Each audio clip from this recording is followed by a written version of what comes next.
So, Alan, I think we probably want to get started. Thank you for joining me today on the podcast. This isn't a normal podcast for Big Button. Usually, we invite our clients along to talk to us about what they're doing with video, what they've done with us, maybe, and the things that they can recommend to their peers. But you're not one of our clients. This is very different. I met you. I was lucky enough to meet you. Was it in Frisco, I think, in Texas? Yep. And we were filming for one of our clients, the lovely Postman. And that's when we met. And I thought this guy would be great on our podcast. You were a wonderful host. Thank you so much for looking after us so well over there. But it'd be probably useful for our audience if you just introduced yourself. Tell me a little bit about who you are, where you work, and what you do. Absolutely. Happy to be here. First of all, thank you for having me. I definitely appreciate you veering off the standard course and inviting me on it. Not at all. But about myself, I work at a tech startup called Momento. We are a service provider for caching, for PubSub, and for serverless functions. And I know what you're thinking when I say that. Everybody has that. Why? What makes you guys special? We operate generally on extremely high throughput systems, talking million plus requests a second type of thing, which is a extraordinarily hard problem to solve and definitely not something that you want to back into on accident when you're building systems. So we get out there and we let you scale freely. We work from 0 requests a second to 15 million plus. So, what kind of platforms are you using? 15 million? Is that gaming and that kind of thing? Gaming definitely does. Media is a big one as well. So if you think about a really easy use case is TV. And for any streaming provider, Netflix, not a customer, but everybody knows Netflix. Uh, there's content that they have to distribute all over the world. At any one time, there's millions of people watching Netflix.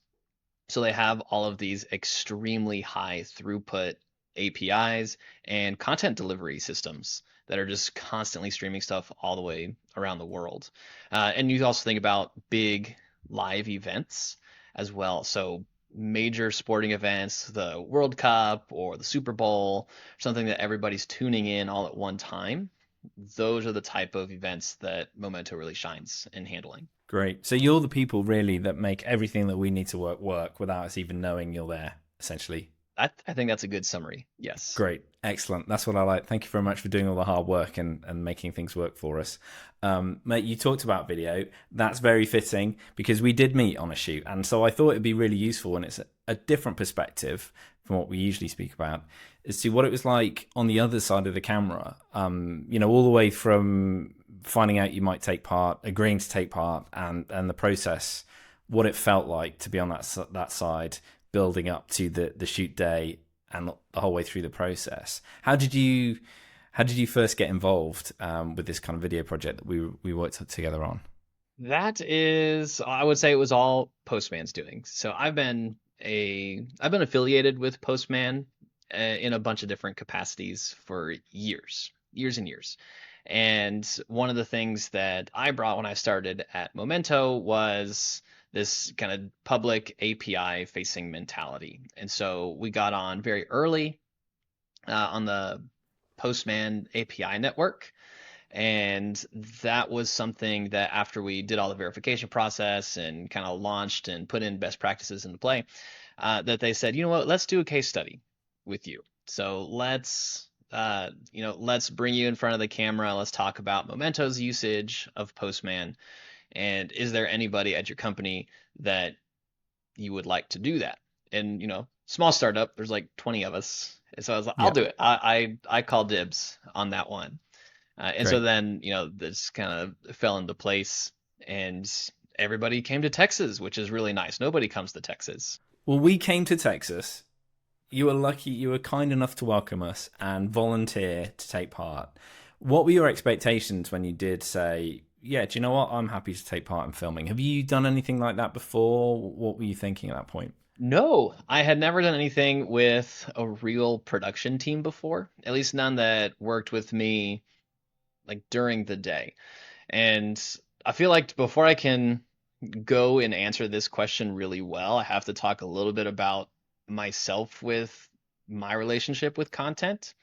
Uh, in addition to working where I work, I have a couple of community recognition accolades in the tech industry. I am an AWS Hero and a Postman Leader. Both of those are kind of their upper echelon accolades that they give out to people Impressive. who Yeah, do community work. And that could be education, it could be content creation, it really could be a number of different things. They intentionally don't have strict guidelines. Really, what they're trying to do is highlight people that selflessly give to the community to help as many people as they can.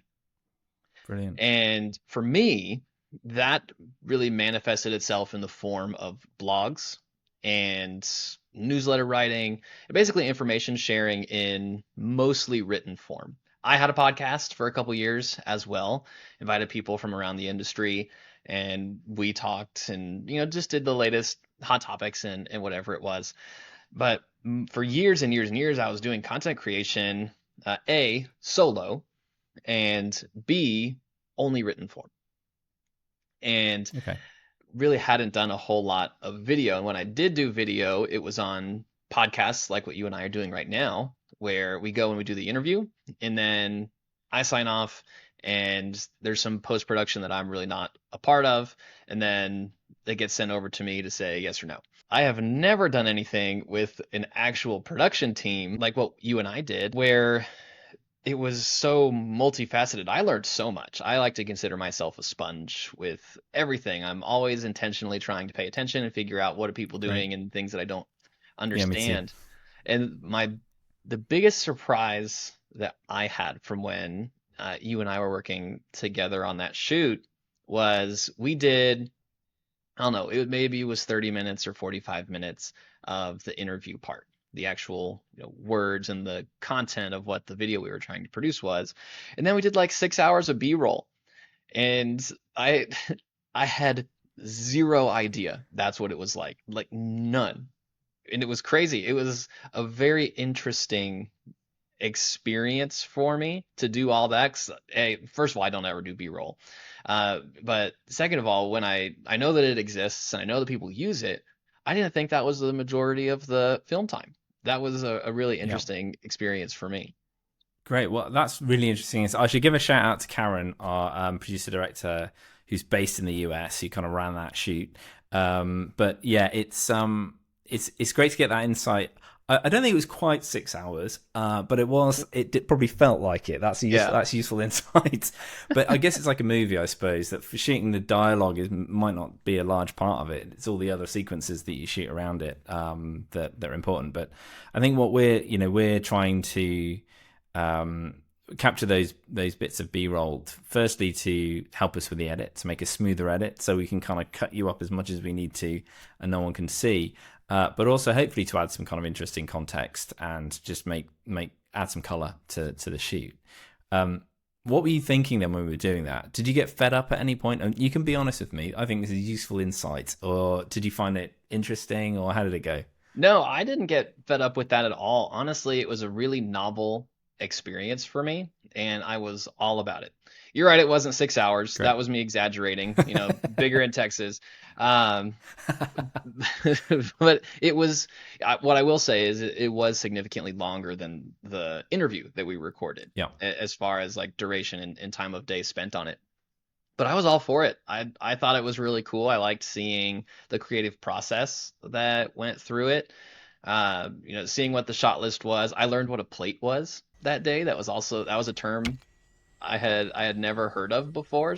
So it was all very fascinating, and I was just loving learning and seeing all these things. It's things that as a solo content creator I'd like to do, but have no idea how to even start, or like what the pieces are or why. Like you saying that all of that, uh, I don't know if B-roll is the right term, but all of the additional shots that we were doing is for smoother continuity of the main message. It makes sense, but I just had to hear somebody say that for me to really get it. Yeah, I mean, I guess people have to trust us because they've got no idea. When we're there and filming all of that extra content, they don't really understand why, and so it can be. This is the reason I asked. Really, it can be easy to get fed up if you don't understand why. Hopefully, we kind of manage expectations a little bit and try and make it as interesting as we can for people. I mean, we tend to walk away with good relationships with people after we film with them.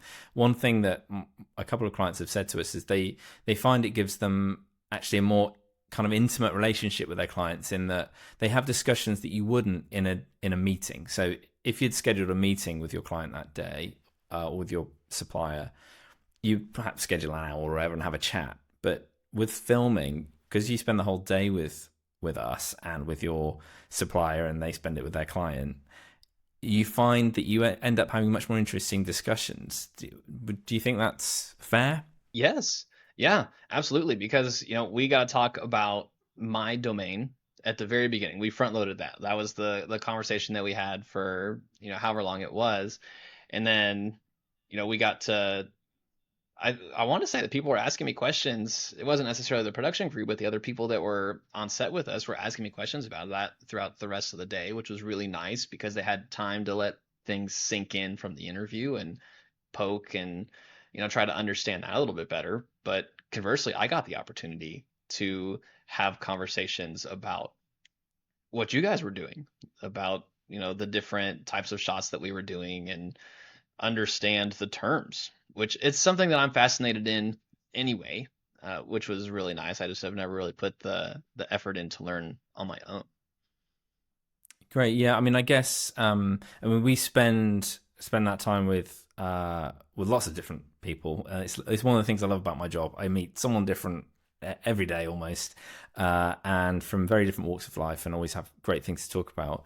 But I think it's one of the things that we sell. One problem people have, and Momento may end up producing customer stories at one point, whether that's written or on video, is getting clients to say yes.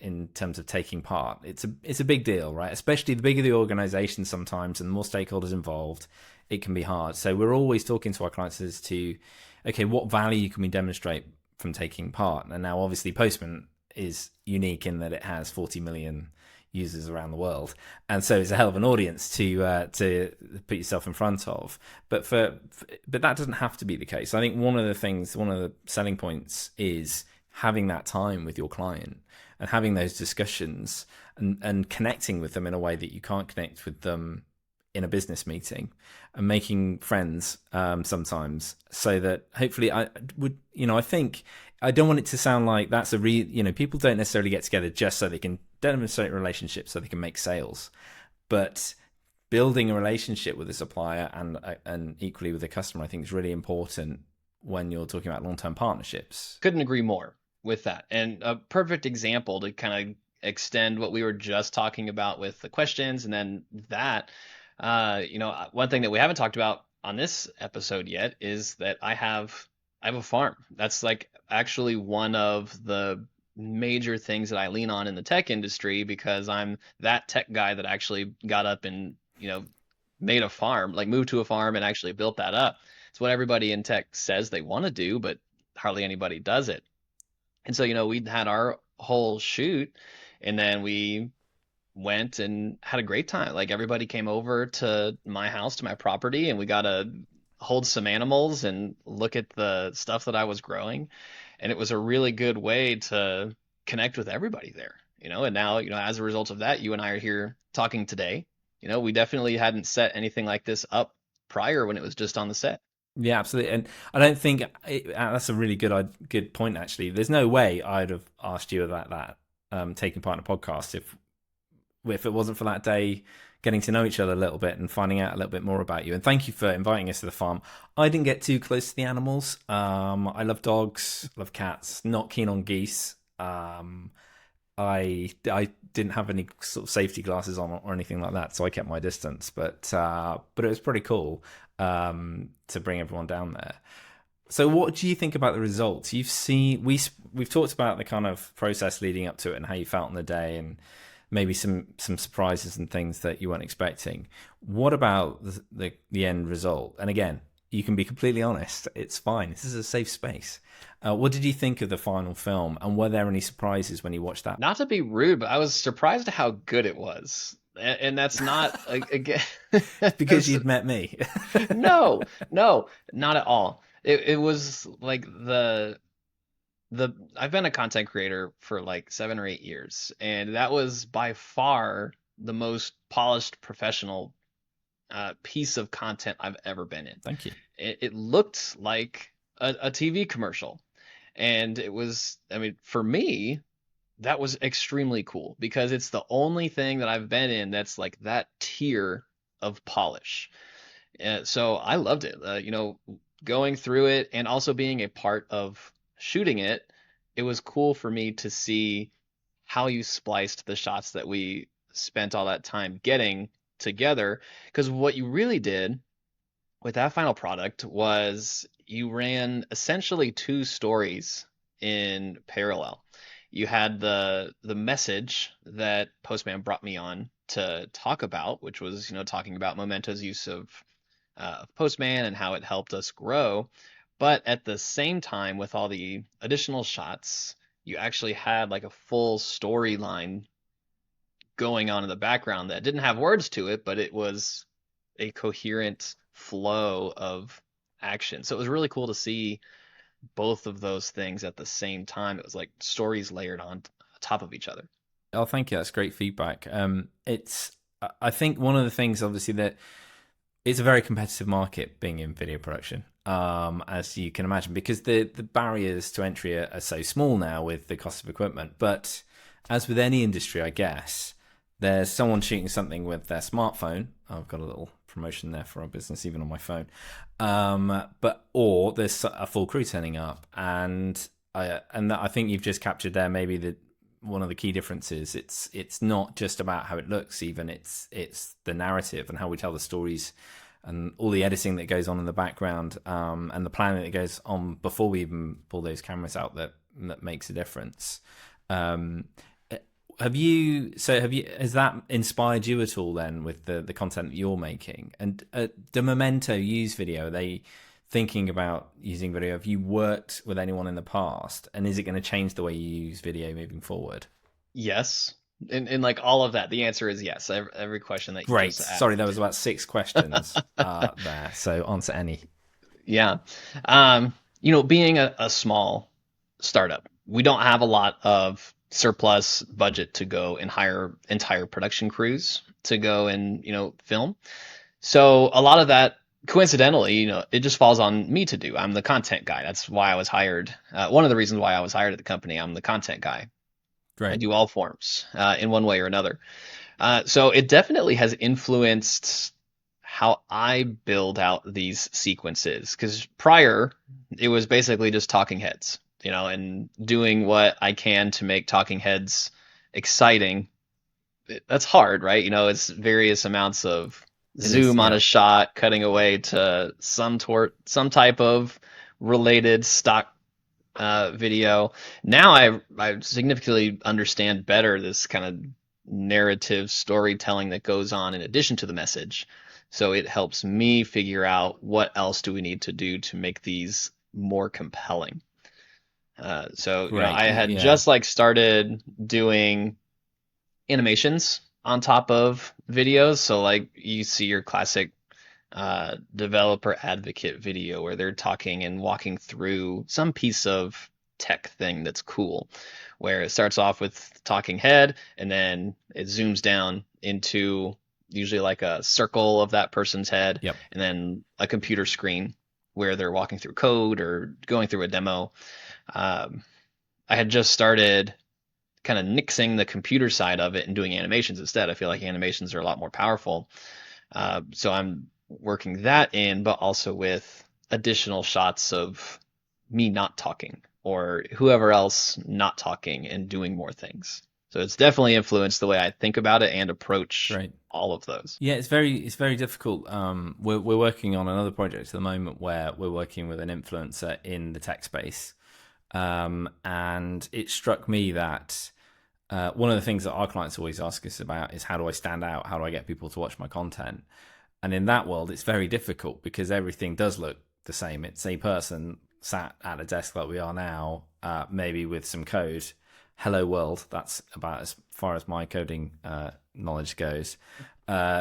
Appearing on screen with them, right? And so, how do you make someone stop and watch that? And maybe there are things that those people like that can learn from what we're doing. I mean, certainly Postman, we've got the little animated Postmanaut, the 3D Postmanaut, who really does stand out, I think, makes that content different to anything we do with anyone else. And hopefully grabs attention in a feed if people are kind of streaming through it. What do you think? We were going to talk a little bit about the future as well, and I don't know how that. What are your plans for the future then, in terms of the content that you're making, and how do you think video is going to help in the tech space specifically? Because I know tech is big in Austin as well. Tell me a little bit about that. Yeah, so this is one of the things that I've had to come to terms with over the past year or so, maybe a little bit longer than a year. The trends that I've seen, I don't really like historically. Let me talk about that. I've already talked about, I kind of got my start with content creation, with receiving all these accolades that I get for community involvement from writing. And that can be whatever, a newsletter, a blog post, a short quip, whatever it is. It's all writing. And something that I realized within the past year and a half is that consumption behaviors of content, and again, I focus on tech. That's kind of where I am. Yeah. It's shifting. People aren't reading. People aren't writing either, but they're definitely not reading. And I was trying to figure out for a long time. I was like, well, what are people doing? And really focusing on trying to pay attention. It's like, where is that going? Because for me, things just kind of vanished. And so I pay attention to what my wife is doing. She is a stay-at-home mom, not in tech at all. And when she's consuming content, she's very up to date on pop culture references, things that go on even globally with the news. I'm like, how are you doing that? And she's like, she doesn't know, but what she Right. tells Just me is absorbing that it. she's absorbing it through short form content, on Facebook, on TikTok, or really whatever. And I started paying attention to myself and my viewing habits. What am I doing when I'm taking breaks during the day? And I am scrolling through LinkedIn, or I hop on YouTube real quick, and I'm realizing that everything seems to be prioritizing short form video. Like that's the thing. In Yep. LinkedIn, if you're scrolling, doesn't matter if you're on your phone or if you're on the desktop version, you really only have to scroll two or three times and you get short form portrait style video, which is great and not great at the same time, Yep. especially in the tech industry, because generally, if you're trying to explain something new, like AI is the hotness right now, you can't meaningfully explain how AI works in 40 seconds. It's a very Yep. different mentality to creating some Yeah. content there that's meaningful. Yeah, I think it's really, really interesting because there's been a push for shorter content for 5 or 6 years. And I think that push has started almost because completion rates are what social agencies push for, and you get higher completion rates if the content is shorter. So that's almost a self-fulfilling prophecy that you're going to make content shorter because you want it to succeed, and it succeeds if it's shorter. But it depends what succeed means, right? And absolutely, this is what we talk to our clients about. Where are you using that video in the sales funnel? Hmm. And if it's just about brand awareness, the problem is everyone knows a lot or a little bit about a lot of things now, right? Because they're watching 10 seconds of something. They're not getting the full story. And maybe that's why the world is becoming more polarized in many ways. But I think that if you are moving down that funnel, long form content is still king. Like you say, if you are genuinely interested in AI, great. You're seeing lots of different perspectives in 5 or 10 seconds in really short clips. But if you've got a genuine interest, you're going to want to know more, and so then you're going to start through that next phase down, the consideration phase. You're maybe going to start watching longer form content all the way down to consideration. If you are thinking of working with someone, spending your money on something, then you are going to spend more time. I always use the example of cars or motorbikes. If you're thinking about buying one, then you will invest a lot of time watching content about that particular model or brand, right? Hmm. But Yeah, I do. I think it's worrying, a little bit worrying that people that with if you use YouTube, for example, and you're a YouTuber, um, how they promote the shorts, and the targets around monetization and shorts. You have to have millions of views on your shorts to monetize, right? Whereas normal content, the longer form content on YouTube, the analytics are very different because they know far fewer people are going to kind of engage with it. But hopefully, the ones that do engage, and this is true of the custom stories that we work on, are the people that are genuinely interested, and they will then spend more time. Should we really be even looking to get those short views? What are they for? What do they achieve? Yeah, it almost feels like a catch-22 to me, Hmm. from the perspective of individual content creators, which a lot of that's a new thing. That's a whole thing. There are kids that are in school right now that are learning how to become a solo content creator, which is Yeah. crazy to think about. And where I think the catch-22 is you can make the medium form or longer form content, again focusing on video, but that's generally not your top of funnel. It's like, how do people know that that exists without doing any top of funnel content?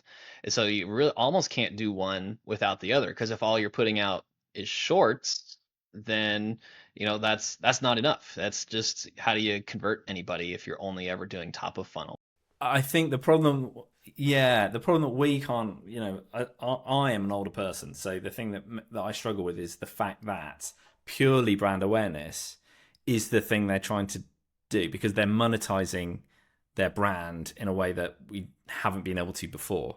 10 years ago, you raised brand awareness so people will buy your product. Now you're just raising brand awareness because that means a subscriber alike, and that is money. And so there is no end game in a lot of cases. They're not trying to sell anything except for the view of that 15-second clip or whatever it might be. And so that is hard for me to kind of resolve in terms of influencers, which I think both my kids want to be. I don't know what in. They don't think they know what in, but they want to be influencers, sadly. Maybe they will be one day. But I think for us, this is the problem. We're having to educate people in who are trying to sell things. We can't just do 10 or 15-second films. You're not necessarily a brand that everybody already knows, so we do need to raise some brand awareness, but we can't afford to be targeting hundreds of millions of people. We need to be very specific and be specific with a message as well. So I guess it's a completely different approach and something that I guess resonates with you and the work that you're doing. It does. But on the same coin, I create as much or more content that's B2B, that's not an Great. individual, Yeah. as an influencer. And I actually have a question for you. I'm going to flip the tables. Where do you find that sweet spot? Specifically, not talking about influencer marketing anymore, but when you're talking about B2B or B2C, do you find that there's a sweet spot for, like, I guess, duration of content? Yeah, that is a question that I get asked a lot. And so you think I'd have a better answer. But yeah, no, there is. If according to the data that we have, it's about 1.5 minutes. But the massive caveat around that is with its huge swings. So it could be 25 minutes or it could be 15 seconds. And so that it really depends on the audience and the message and where they are in that sales cycle. So although we're talking, most of our work is B2B. Although we're talking B2B, it still depends on where that person is in that sales process. And if it is brand awareness, shorter is better. Just let's try and grab their attention, send them somewhere where we have control over them, i.e. not YouTube. And then all the way down to that consideration phase or the loyalty building side of things where people will spend more time and you can have 2 or 3 minute films, or even 15-minute films. We've just finished a series, a documentary series for a finance client, where we know the audience is going to want details. They're going to want to dig into the weeds. And so, each one of those episodes is 6 minutes and there's 5 episodes. And we're going to kind of keep a close eye on the analytics, because what I would say is every audience is different. Every film we make is different. We've had over 1 million views for one of our B2B films that we made for a company that essentially build huge warehouses for the biggest organizations that sell things straight to your door, people like that around the world. They just build sheds essentially. But we made a film about a shed, and it received over 1 million views, and that was about 2.5 minutes long. So I've gone around the houses here. Hopefully there's some useful information there. But what I'm saying is there is no silver bullet. There's no right answer to that. It's dependent on you, your product or service, and your audience, and where they are in the sales cycle, as well as add into that the channel that you're using. Where are they watching it? One thing that we found is that now, many people are watching YouTube on their TV rather than their mobile device, and they're much more willing to watch longer form content on their TV on YouTube. So, Alan, thank you for joining me today on the podcast. If people want to find out more about Momento, I guess they can just go to your website, which is gomomento.com. Nice and easy. But thanks again for taking part and coming out to us to see us, and for making us feel so at home. And thanks so much for taking part in the podcast.